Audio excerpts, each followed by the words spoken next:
Okay, so here's my first review on Read On, and the book I'll be reviewing is My Life by Bill Clinton.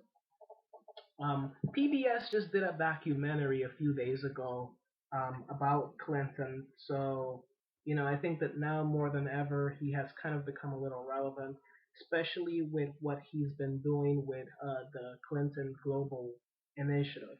I've always been a fan of Clinton. Don't know exactly how I feel about his memoirs. Definitely, my feelings are mixed. Um, the short of it is, this book is a little too long. I mean, much too long. If you look at, for example, Obama's Dreams from My Father, which he wrote after graduating, well, during his tenure at Harvard, but after graduating, and The Audacity of Hope, those each are about 300 to 400 pages, so definitely much, much shorter than this presidential memoir. Um, there is, I think, though, a lot of stuff that you can extract from it. For example, his personal psychology and philosophy, the way that he came about making a lot of the decisions that he did as president, kind of also a glimpse into his years at the White House, the obstacles that he daily faced, especially with Newt Gingrich and a Republican House of Representatives. There's a little bit of backstory on his family, on his biological father, who actually died before he was born.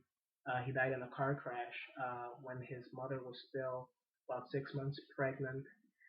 A little bit about his adoptive father, his brother, who at one point was in trouble for getting caught on tape doing cocaine. There's definitely a lot of juicy stuff in this book. And look, when you write a 900-page book, you have a lot to say, to be sure.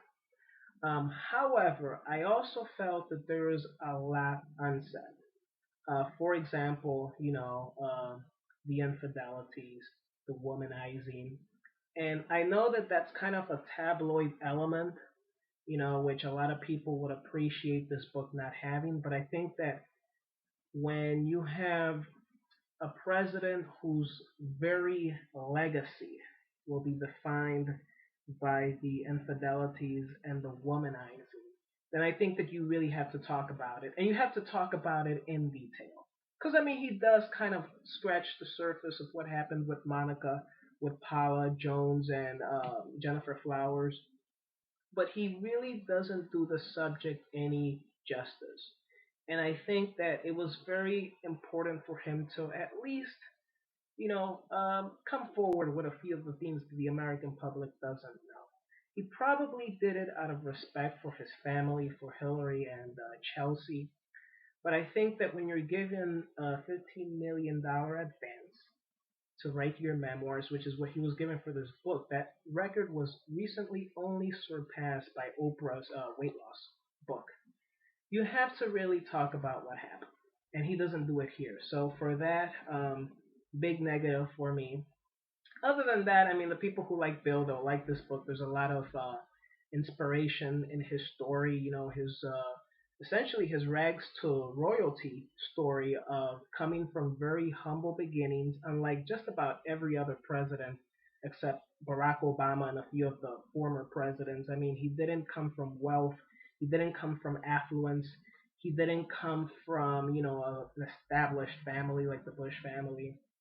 He really was a phenomenon. He was an unknown, one of the most pragmatic yet visionary politicians that we've ever had. And I think that there's a lot of inspirational quotes in here. There's a lot of good stuff for the people who like Bill. But I think that even for them, there will be things that, maybe they wanted to know more of, and they will definitely be disappointed. So just keep in mind, check me up on Read On, uh, Read On with Sir Michael Rivera.wordpress.com, and keep staying tuned. Thanks, guys.